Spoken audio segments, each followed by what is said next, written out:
Here we are again, another week. My last video I shot wasn't really that fantastic on the lighting. So here I am, I'm just going to do a selfie video so you can see my face a little better.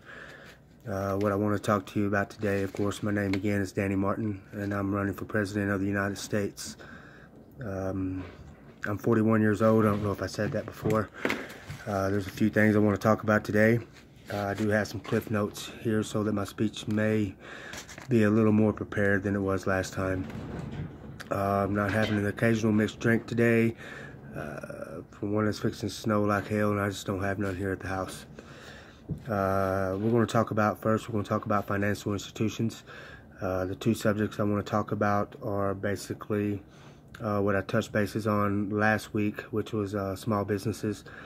And then, of course, how they're being prejudiced against those people who get paper checks and don't have their funds directly deposited into their account by the company.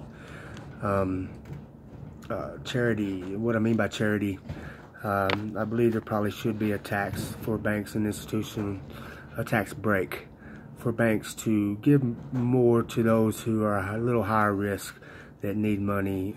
As long as they have a good business plan in mind, they should take the risk and help those businesses get off the ground, or if they've been in business a few years, to help them keep going, get over that breaking edge is what I like to call it in business.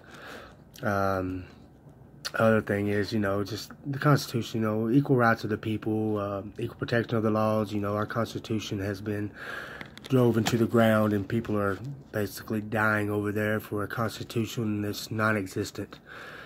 But one of those things is that just because someone gets a paper check does not mean that they should not get a loan if they need it. Again, they should take more risk assessments and lean towards helping people. And who cares, if a billion-dollar bank, if they give $1 million and lose $1 million by taking these risks, it's a write-off anyway. They should help people and stop hurting them. Same thing with law enforcement. They're supposed to protect and serve, not harass and serve. So that's another subject. We'll touch base on it another time. So the other thing I want to talk about is economics. You have a high class, you have a low class, and then of course that makes the middle class. By the way, these functions have to happen in order for government to run and for the people to succeed.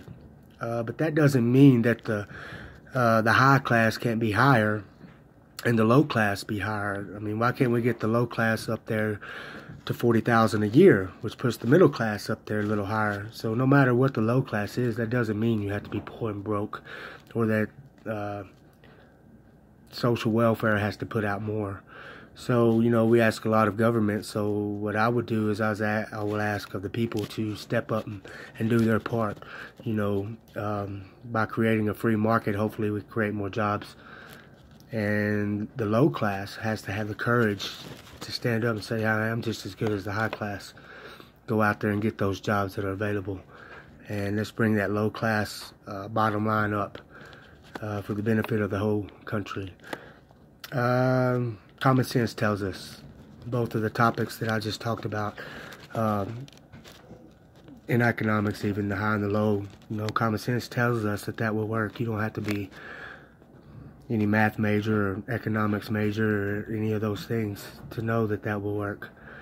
So that's it for today. I'm your next President of the United States, Danny Martin. So go have a drink on me, and I will talk to you next week.